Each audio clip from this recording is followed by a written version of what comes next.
주님 오십니다. 네. 오늘은 우리 사랑하는 강희덕 장로님과 지난주까지 이렇게 예배 잘 드렸는데 오늘은 같이 지내지 못하는 안식일 첫 번째 시간인 것 같습니다. 하나님의 축복과 은혜가 위로하심이 우리 유가족들에게 함께 하시고 우리 사랑하는 성도들 마음속에서도 위로받으시기를 간절히 바랍니다. 또 저희 교회 또 손님이 또 한 가정이 저희 교회를 찾아주셨습니다. 우리 박교선 장로님, 권주영 집사님, 또 사랑하는 자녀들 두 분 이렇게 오셨습니다. 환영합니다. 네. 주님의 이름으로 우리 가족들을 진심으로 축복합니다. 우리 두 분은 우리 권주영 집사님은 삼육식품 회사의 조리실에서 일하고 계시고요. 우리 박교선 장로님은 삼육식품 생산부로 이번에 신입사원으로 이렇게 들으셨습니다. 교회에 한번 저희들 방문 오셨습니다. 잘해 주십시오. 잘해 주셔야 혹시 남을 수 있는 기회가 됩니다. 오늘 인사 좀 잘 나눠주시기를 부탁드리겠습니다. 우리 같이 인사 좀 나눌까요? 하늘까지 함께 갑시다. 서로 인사를 나누겠습니다.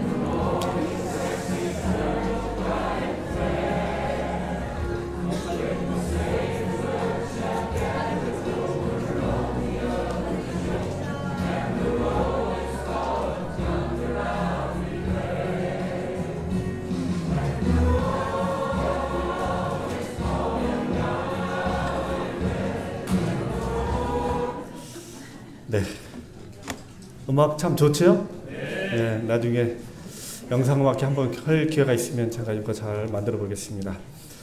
오늘 말씀은 우리 강희덕 장로님의 장례식을 생각하면서 이 말씀을 제가 준비해 봤습니다. 오늘은 야곱의 장례식이라는 제목으로 말씀을 드리겠습니다. 이 말씀을 들을 때 야곱에다가 여러분의 이름도 한번 넣어서 생각하면서 들으면 은혜가 더 있을 거라고 생각이 듭니다. 이 말씀을 준비하면서 김요섭의 장례식은 어떤 장례식이 될까 그 생각이 좀 나더라고요. 뭐 뻔하긴 하죠. 분명히 화장터로 갈 것 같고 납골당으로 가긴 갈 것 같은데 그거 말고 그 여정 과정이 어떤 장례식이 될까 좀 생각을 하면서 말씀을 준비해 봤습니다. 우리 성경을 좀 같이 읽겠습니다. 제가 검은 글씨, 여러분이 빨간 글씨를 읽어주시기 바랍니다. 야곱이 아들에게 명하기를 마치고 그 발을 침상에 거두고 기운이 지나여 그 열조에게 돌아갔더라.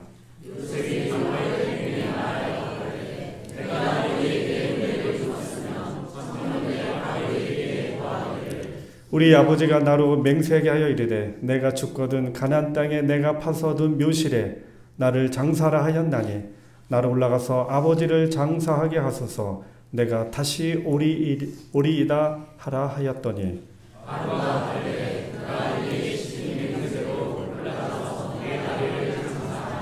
요셉이 자기 아비를 장사하러 올라가니 바로의 모든 신하와 바로의 궁의 장로들과 애굽 땅의 모든 장로와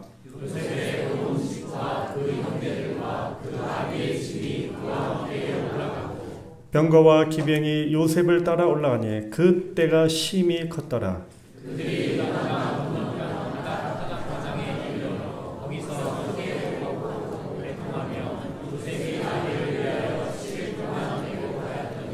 야곱의 아들들이 부명을 쫓아 행하여 그를 가나안 땅으로 메어다가 마므레 앞 막벨라 밭굴에 장사하였으니 요셉이 아비를 장사한 후에 자기 형제와 호상꾼과 함께 애굽으로 돌아갔더라. 아멘. 야곱이 죽으면서 장례식을 치르는 장면입니다. 야곱의 유언에 따라 요셉은 아버지를 이집트 애굽 땅이 아닌 가나안 땅에 묻기 위하여 많은 무리들과 함께 더불어 이 가나안으로 올라가서 장사를 지내는 장면입니다. 이 특별한 장례식을 통해서 하나님께서 우리에게 주시는 말씀의 은혜를 나누고자 합니다. 먼저 야곱을 소개하자면 야곱은 믿음의 조상 아브라함의 누구였습니까? 손자였습니다. 그리고 아버지는 누구죠? 이삭과 리브가였습니다. 이 이삭과 리브가는 누구와 누구를 낳습니까? 쌍둥이 에서와 야곱, 쌍둥이 중에 둘째로 이 야곱이 태어나게 되었습니다. 이 야곱은 형 에서를 속여서 장자의 명분을 빼앗고 도망치게 됩니다. 20년 동안 타국 생활을 고생하며 살다가 하나님의 약속을 얻고 하나님의 인도하심에 따라 가나안 땅으로 다시 향하게 됩니다. 중간에 하나님과 만나 참 온 밤을 씨름하다가 하나님의 축복을 받아서 이스라엘이라는 새로운 이름을 부여받고 다시 돌아가게 됩니다. 참 이 야곱의 삶은 참 고생과 힘든 그런 여정으로 파란만장했지만 12명의 아들을 낳고 또 이 아들들이 나중에 이스라엘의 12지파를 형성하면서 147세의 생애를 마감합니다. 이게 야곱의 아주 간단한 생애입니다. 147세면 잘 살았습니까? 부럽습니까? 우리나라 이 돌아가시는 연령대를 보니까요, 70 중반부터 80 초반에 거의 80%가 돌아가십니다. 80%. 그리고 100세 넘는 분은요, 몇 프로 안 됩니다. 100세 시대 하지만 거기에 너무 기대하지 마시고요. 그냥 나는 한 70 후반부터 80 초반에 죽는다 생각하면 맞습니다. 저도 생각해보니까 한 20년 남았어요. 20년 동안 잘 지내도록 하겠습니다. 사랑하고 용서하고 서로 아껴주고 서로 아주 존경하는 가운데 살도록 하겠습니다. 20년 남았는데 싸우고 미워하면 안 되겠잖아요. 그렇죠? 20년 삶이 저희의 구원을 좌우하기 때문에 20년 정말 믿음으로 살고요. 절대 미워하거나 싫어하거나 그러지 않고 열심히 살도록 하겠습니다. 아멘. 예. 피차 일반입니다. 열심히 해주셔야 됩니다. 아시겠죠? 이 야곱의 이 노년은 특별히 이 요셉을 참 그렇게 사랑했어요. 채색 옷을 입힐 정도로 요셉을 편애하다가 형제들이 이게 기분이 좋겠어요? 안 좋겠어요? 안 좋죠. 요셉을 애굽의 노예로 팔아버렸고 또 아버지에게는 짐승에게 잡혀 먹었다는 그런 거짓말을 듣게 됩니다. 그래서 이제 나중에 야곱은 이제 아들은 죽었다 생각했는데 후일에 요셉이 애굽의 총리가 되어 이 아버지와 극적으로 만나게 됩니다. 이런 노년을 이 야곱이 살게 됩니다. 이 노년에 이 야곱이 아들 요셉은 짐승에게 잡혀 먹은 거로 생각했는데 요셉이 살아 있었다는 얘기를 노년에 들었을 때 기분이 어땠을까요? 어땠을까요? 평생을 속으면서 산 거 아닙니까? 뭐가 생각났을까요? 자기 자식 11명이 자기를 속인 것도 미웠겠지만 먼저는 자기가 형을 속이고 장자의 명분을 빼앗았던 것을 아마 기억했을 겁니다. 내 업보다 이렇게 생각했을지도 모르겠죠. 어쨌든 이런 노년에 사랑하는 아들 요셉과 극적으로 만나는 그런 만남을 이루게 됩니다. 그렇게 요셉이 130세에 요셉이 애굽에 있는 곳으로 내려가서 17년을 지내게 됩니다. 130세에 내려가서 147세 17년을 이 요셉의 아들의 효도를 받으면서 아주 잘 지내게 됩니다. 요셉의 도움으로 노년에 애굽의 70명의 가족들과 이주하여 애굽 왕 바로의 예우 아래 아주 풍족하게 행복하게 살게 됩니다. 147년의 파란만장한 삶을 마치고 숨을 거두면서 성대한 장례식을 치르게 됩니다. 오늘 이 말씀의 내용으로 은혜를 나누고자 합니다. 이 야곱의 장례식은 좀 특별한 장례식입니다. 사람을 죽으면 그 즉시 매장을 하는 이 히브리인들의 특성과는 달리 이 애굽 왕족의 장례식 절차는 많이 길었습니다. 일단 미라로 만드는데 40일이 걸렸습니다. 40일.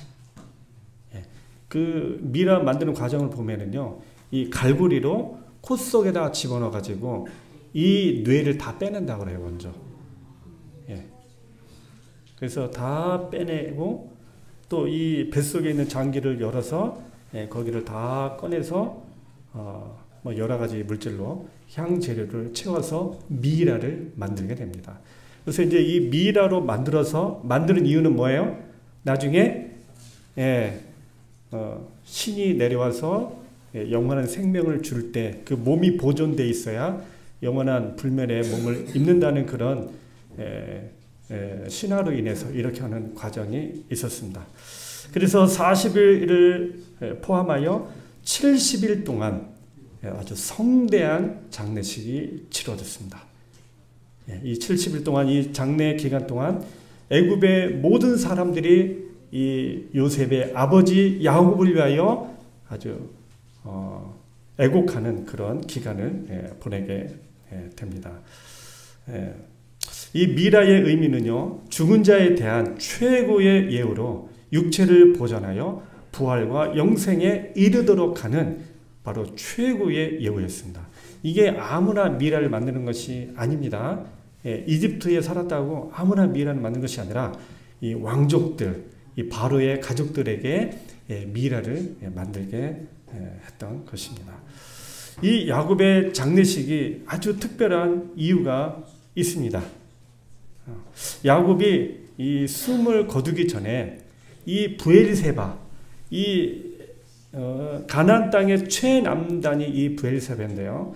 이 성경에 보면 하나님께서 이 애굽으로 내려가지 말라는 그런 기록들이 참 많이 있었습니다. 그래서 이 하나님께서 야곱이 애굽으로 내려가는 것을 주재했을 때 걱정하지 마라. 내가 너와 함께 내려가고 다시 돌아오게 올 것이며 요셉이 그 손으로 네 눈을 감기게 할 것이다. 이런 보증을 듣고 야곱이 내려왔던 겁니다. 그래서 17년 동안 효도를 받고 살다가 죽었고요. 이제 이 말씀이 그대로 이루어져서 요셉이 아버지 야곱의 눈을 감기고 이제 울고 이런 70일 동안의 장례식 절차가 다 마쳐지게 됩니다. 애굽 총리의 국격에 맞는 최고의 예우로서 이스라엘 애굽의 아주 국격에 맞는 장례로 치러지게 됩니다.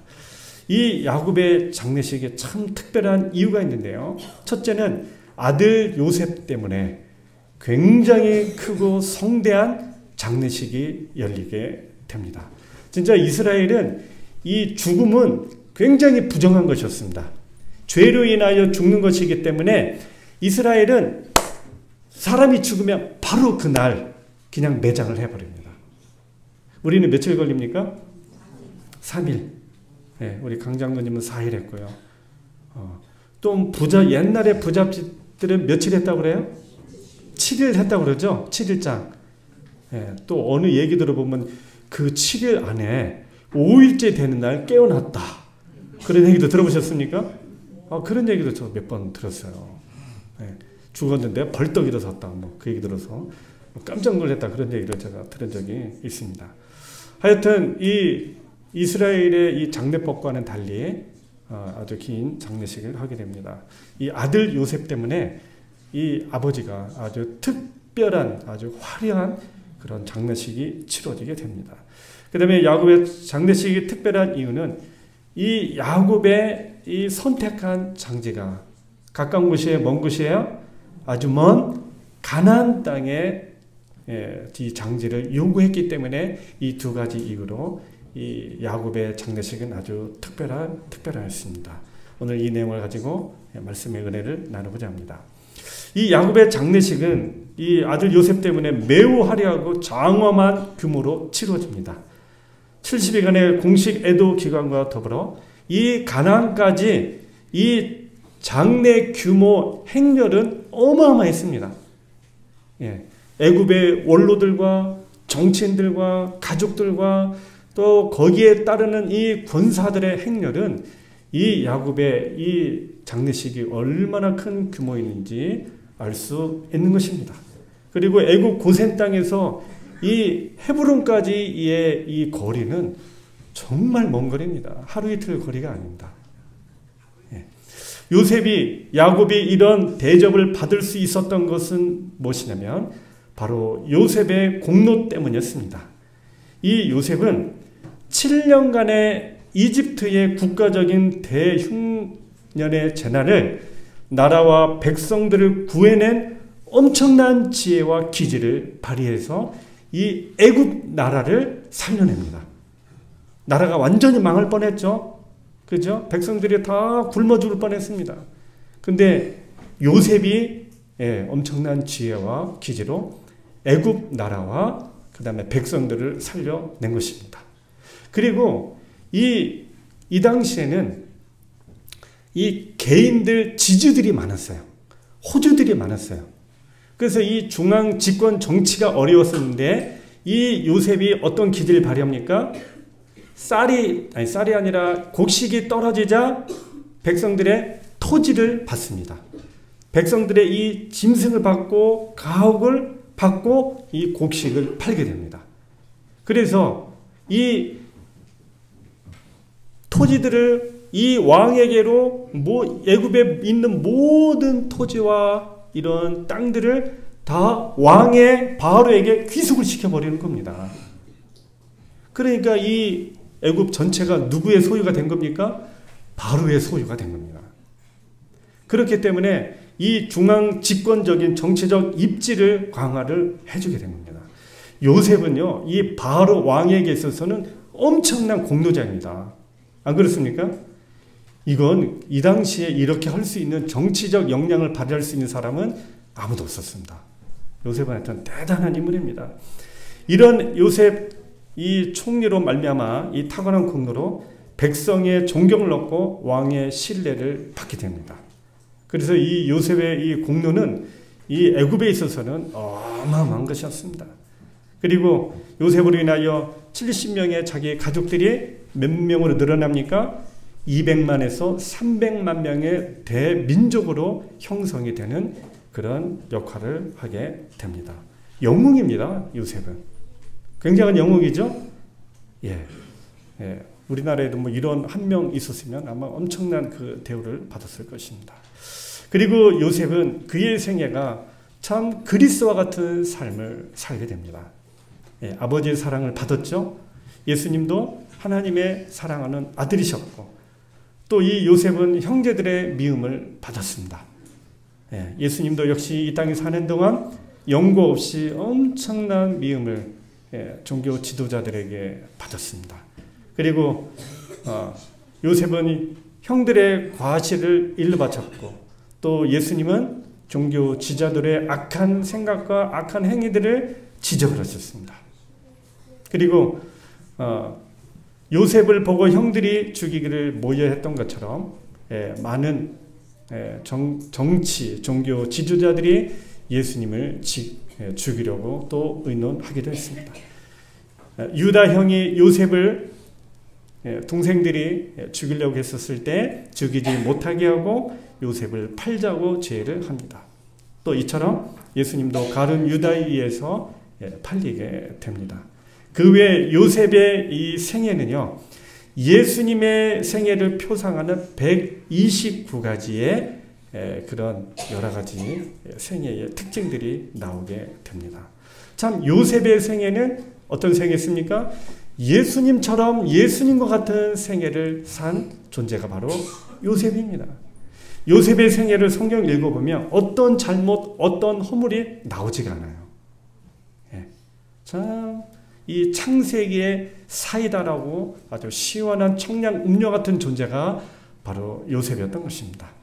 요셉의 생애는 구약의 인물이었지만 그가 겪은 고난과 승리의 여정은 바로 예수 그리스도의 구원 사역을 예견하고 또 보여주는 중요한 그림자요 예수님의 모형이 되었던 인물이 바로 요셉이었습니다. 아주 이런 공로가 요셉에게 있었던 겁니다. 우리 같이 한번 읽어보겠습니다.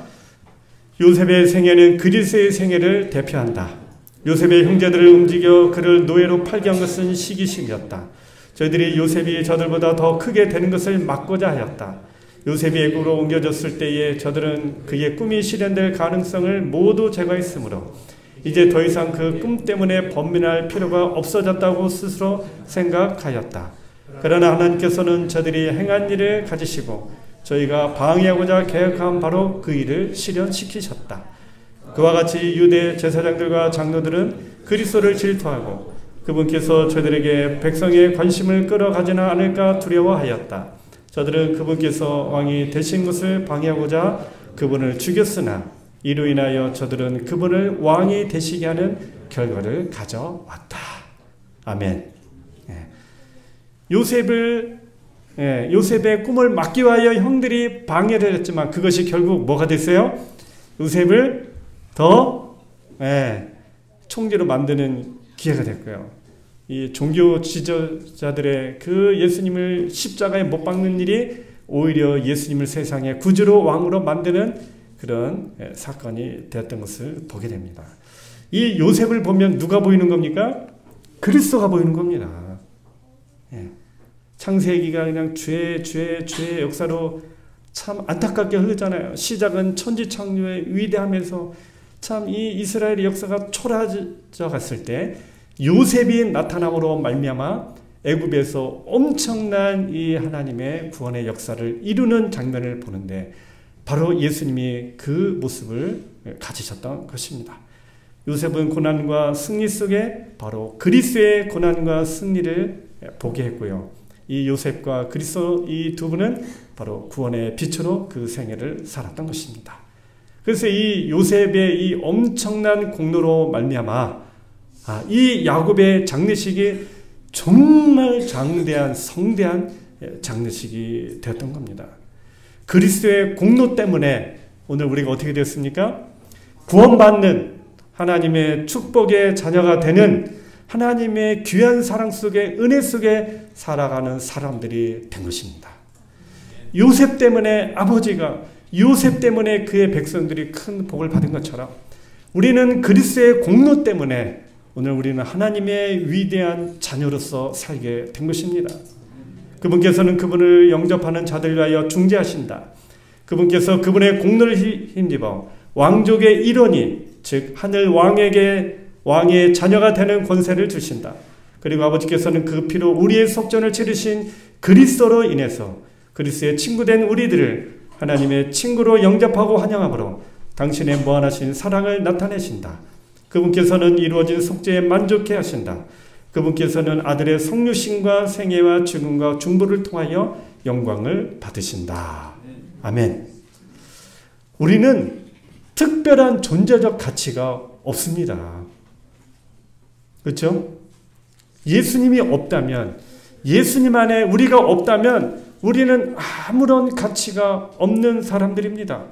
이 넓은 우주 가운데 그저 티끌 같은 존재로서 살다가 그냥 끝마쳐질 우리가 예수님의 십자가 때문에 하나님의 위대한 사랑과 관심을 받는 존재들이 된 것입니다. 맞습니까? 미국의 이 천문학자, 과학자들의 90%는 바로 그리스도인이라고 합니다.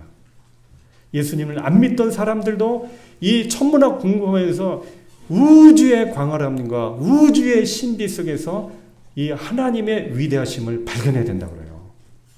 아무리 비신자더라도. 과학자 중에 이 천문학자들만큼은 거의 90%가 하나님을 믿는 사람들이라고 합니다. 근데 한 예로 일본의 한 천문학자가 이 천문학을 연구하다가 자살을 했습니다. 자살했어요. 이유가 뭔지 아세요? 이 사람은 하나님을 믿지 않는 사람인데요. 우주의 신비와 우주의 광활함과 우주의 위대함을 보면서 뭐를 느꼈냐면 자신은 너무나 티끌보다 못한 먼지에 먼지도 안 되는 그런 허망한 존재, 그런 존재임을 깨닫게 된 거예요. 이 사람이 그걸 깨닫고 인생에 아무런 가치를 못 느끼고 이 사람이 생애를 마감하고 자살한 겁니다. 여러분 차이가 있죠? 그렇죠? 하나님 안에서 우주를 본 사람들은 자신이 얼마나 하나님의 특별한 사람인지를 깨닫고 하나님께 감사했고, 하나님 알지 못하는 사람은 이 우주 속에 자신의 존재가 너무나 미약하고 미약한 존재로 삶을 살 그런 동기를 못 느끼게 된 겁니다. 자살했습니다. 여러분, 우리는 아주 특별한 존재라고 생각이 듭니다. 그리스도 안에서 우리는 하늘 왕족이 되었고 하나님의 예수님의 친구로 영접함을 받고 환영을 받는 그런 사람들이 된 것입니다. 여러분, 여기 목걸이가 보이시죠? 비싸 보입니까? 안 비싸 보입니까? 예? 싼 겁니다. 이 목걸이. 예. 굉장히 싼 목걸이인데요. 어떤 미국 사람이 파리에 있는 어느 골동품 가게에 가서 오래되고 낡아 빛바란 별로 가치 없게 보이는 진주 목걸이가 마음에 들었습니다. 생각보다 비싼 듯 했지만 $500에 50만 원에 사서 미국으로 돌아오게 되었습니다. 근데 이 사람이 현금이 좀 필요해서 이것을 집 근처의 보석상에 가지고 갔더니 보석상 주인이 돋보기를 이렇게 보더니 약간 놀래 듯한 얼굴을 보이면서 갑자기 $20,000를 준다는 겁니다. $20,000. 한 2,500만 원 정도. 그래서 그걸 당장 팔기보다는 다른 가게도 한번 가보겠다 생각하고 다른 보석상에 가서 또 감정을 받았더니 이 사람은 $50,000를 준다는 겁니다. 여러분, 값이 갑자기 막 올라가면 흥분돼야 안 돼요? 예? 흥분되죠. 그래서 이상하다 싶어가지고 다시 솔직하게 골동품 가게 주인에게 물었습니다. 솔직하게 답변해 주십시오.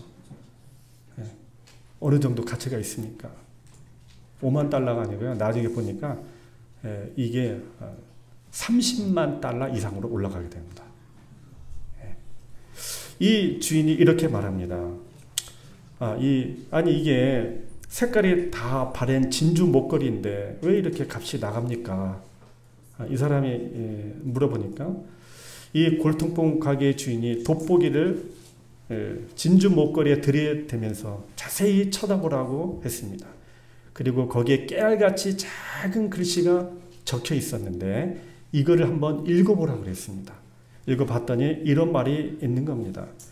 사랑하는 조세핀에게 황제 나폴레옹으로부터, 이런 글이 있는 겁니다. 이런 글이.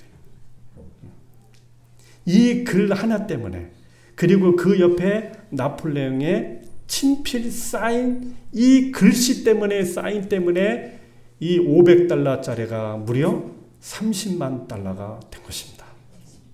예, 참 대단한 거죠. 예. 여러분, 무슨 얘기할지 제가 이해하시죠?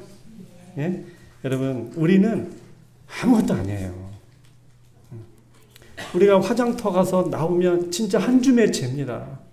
한 줌의 죄에 불과한 우리들이지만 하나님의 이름으로, 하나님의 친필로, 예수님의 십자가의 보혈로 우리 이마에, 우리 생애에 기록이 되어 있기 때문에 우리는 엄청난 가치를 가지고 이 세상에 살고 있는 겁니다. 하나님 때문에, 그리스도의 그 공도 때문에 우리는 하나님의 자녀가 되는 놀라운 신분의 변화를 이루며 살고 있는 겁니다. 새로운 피조물이 된 겁니다. 하나님의 특별한 소유가 되었고 거룩함과 의로움을 가진 존재들이 되었고 특별한 사명을 가진 하나님의 자녀들이 되었기 때문에 우리는 굉장한 값어치가 있는, 굉장히 소중한 하나님의 가족이라는 겁니다. 아멘. 네. 한 틀어주십시오. 소리 좀 올려주십시오.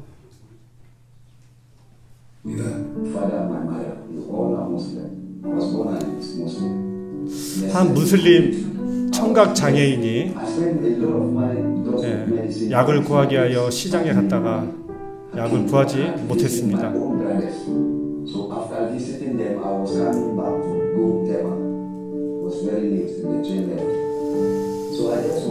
차도 놓치고 오갈 데는 없고 어느 한 곳에서 잠을 자는데 그리스도인들이 모이는 곳에서 찬양하는 곳에서 잠을 자게 됩니다. 거기서 예수님을 이 사람이 만나게 됩니다.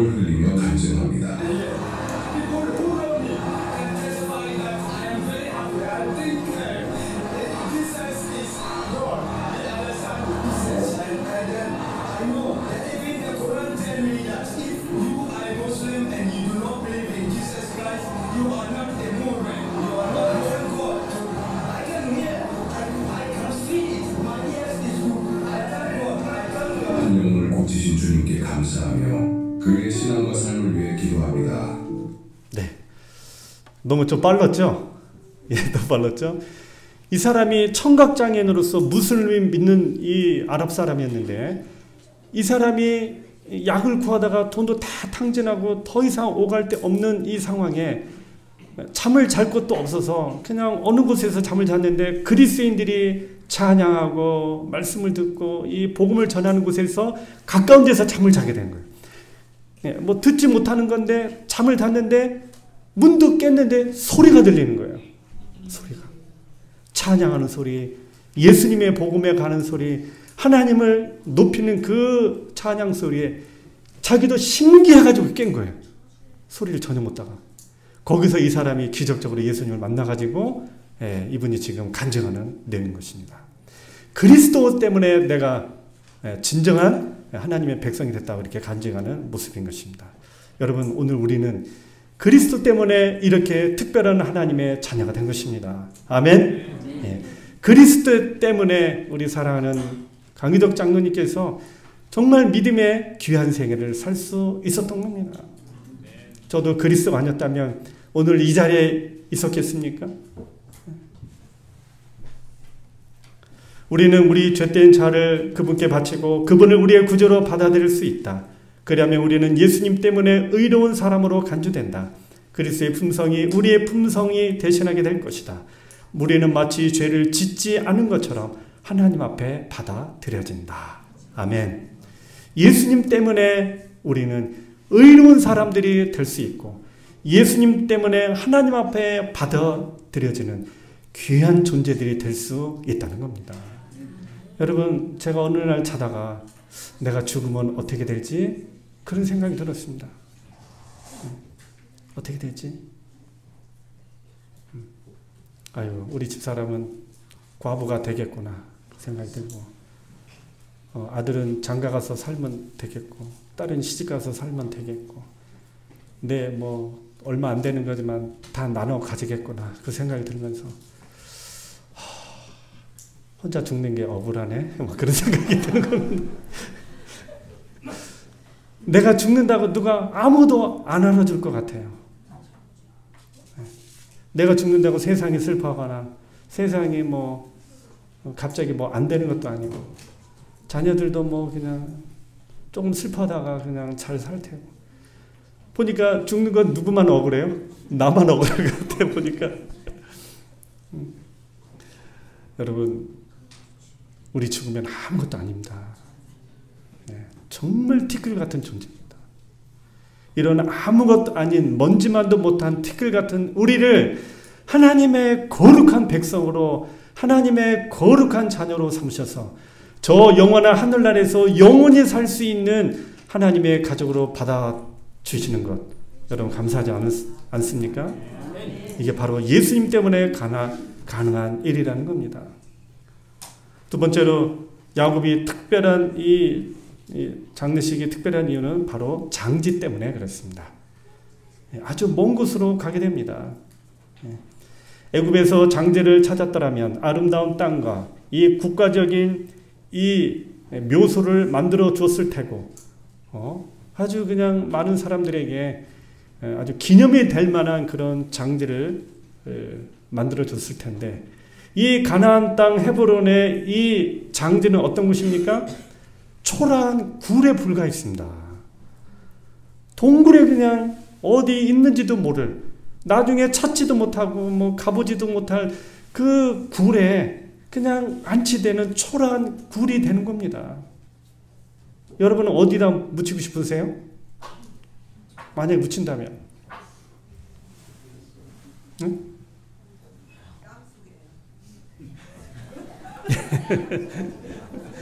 네. 네, 여기 이 지도를 보면 이 아담으로부터 이 족장들이 어떻게 살아왔는 이 땅의 모습인데요.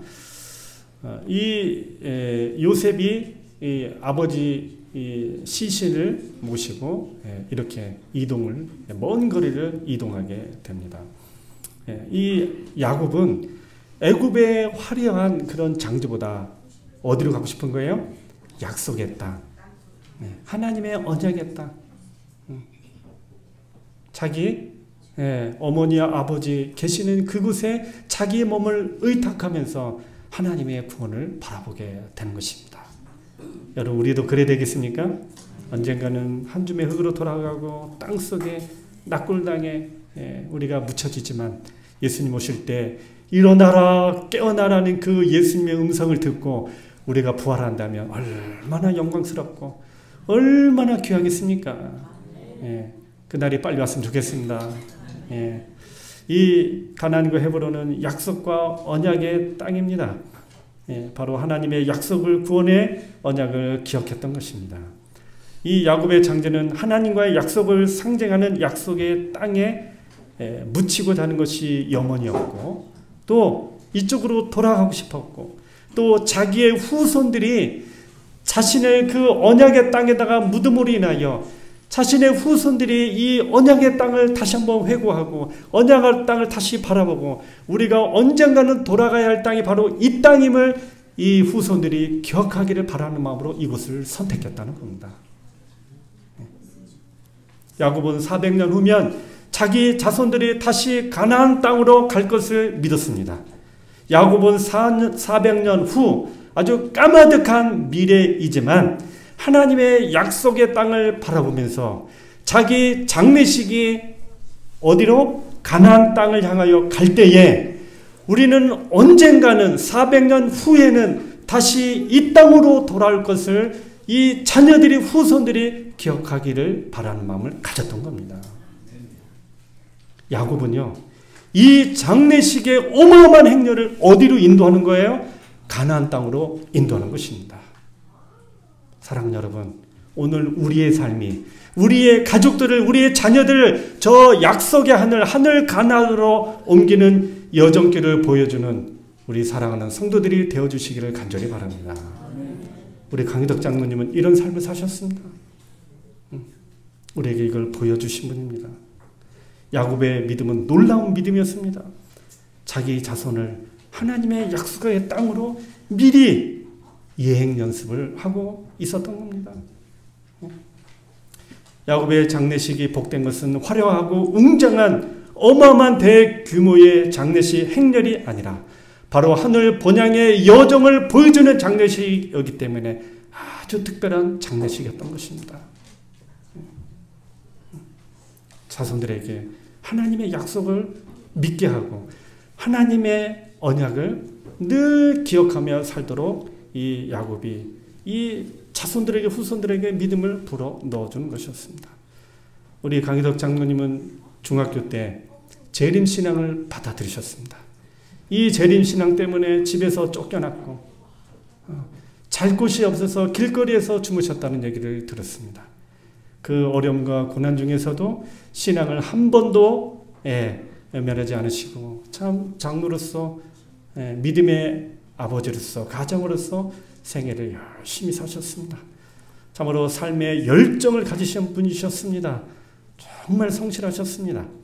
부활의 약속과 하늘의 소망을 가지셨고 재림신앙의 이 위대함을 그림 속에, 음악 속에, 시 속에 얼마나 표현을 많이 하셨는지, 많은 사람들이 이 그림을 통하여 그거를 보기를 원하셨습니다. 참 구원의 소중함을 보여주는 그런 생애였고 그런 장례식을 오늘 우리에게 보여주셨던 것입니다. 여러분, 우리도 이런 믿음의 아름다운 모범을 따라 주시기를 간절히 바랍니다. 야곱의 장례식은 하늘 본향을 보게 했습니다. 참으로 이 야곱은 예수님의 그 나라와 바로 하늘 영원한 본향을 바라보며 소망하며 살도록 이 땅이 전부가 아닌 저 하늘이 진짜임을 보게 했던 것입니다. 그런데 이제 장례식이 다 끝나고 돌아옵니다. 다 돌아옵니다. 근데 가족들이 이런 얘기를 문득 하는 겁니다. 너희네가 이같이 요셉에게 이르라. 내 형들이 내게 악을 행했을지라도 이제 바라건대 그들의 그 허물과 죄를 용서하라 하셨다 하라 하셨나니 당신의 아버지 하나님의 종들의 죄를 이제 용서하매 요셉이 그 말을 들을 때에 울었더라. 여러분, 요셉이 왜 울었을까요? 형들이 와서 뭐라 그래요? 아버지가 우리를 용서하라고 했다. 우리를 뭐 해달라? 죽이지 말고 우리를 해치지 말고 아버지가 돌아가신 일로 인하여 막 화가 나가지고 막 옛날 생각나면서 우리를 다 죽이거나 우리를 해치거나 우리의 생명을 해하지 말라고 부탁하는 내용입니다. 얼마나 걱정이 됐으면 염려가 됐으면 이렇게 했을까요? 그렇죠? 이해가 되십니까? 무슨 얘기인지? 근데 요셉은 이렇게 말합니다. 당신들은 나를 헤아렸으나 하나님은 그것을 선으로 바꾸사 오늘과 같이 만민의 생명을 구원하시기 위하여 나를 보내셨나니 당신들은 두려워 마소서. 내가 당신들과 당신의 자녀를 기르리다 하고 그들을 간곡한 말로 위로하였더라. 요셉이 울었어요. 형들의 말에 울었어요. 내가 형들을 사랑하고 형들의 가족들을 사랑하고 형들을 내가 용서하고 얼마나 위하는지 그 마음을 몰라줄 때 요셉이 울었던 겁니다. 왜 형들은 나를 믿지 못할까? 내가 형들을 가족들을 얼마나 사랑하는지 얼마나 귀하게 여기는지 비록 과거는 잘못이 있었지만 지금은 내가 다 용서하고 아버지에 따라 하나님의 사랑에 따라 내가 정말 위험해 사는데 형들이 이런 얘기를 하는 겁니다. 다시 설명하면서 위로를 하면서 걱정하지 말라고 말하는 겁니다. 여러분, 이거는 슬퍼하시는 하나님의 모습을 보게 합니다. 우리가 이 하나님의 구원의 약속, 하늘의 약속, 우리가 비록 이 땅에서 죽고 죄를 짓고 험악하게 살다가 예수님 안에서 우리가 죽게 되지만 우리는 뭐가 있어요? 구원의 약속이 있어요. 하나님의 자녀예요. 예수님이 십자가의 은혜를 받은 사람이에요.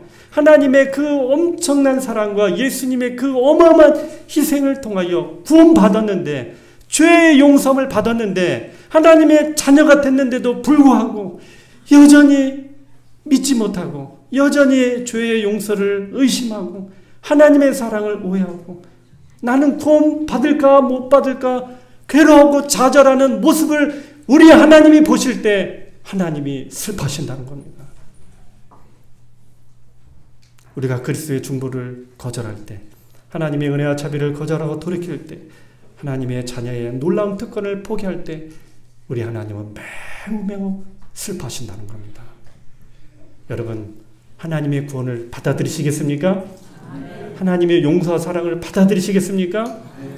구원에 대하여 걱정하지 말고 하나님의 죄의 용서에 대해서 불안해하지 마시고 여러분 평안하게 하나님 믿고 예수님 믿다가 혹 우리가 이 땅에서 죽게 되면 하나님 은혜로 하나님의 자비로 하나님의 구원의 품에 잠들 수 있는 우리 모두가 되어주시기를 간절히 바랍니다.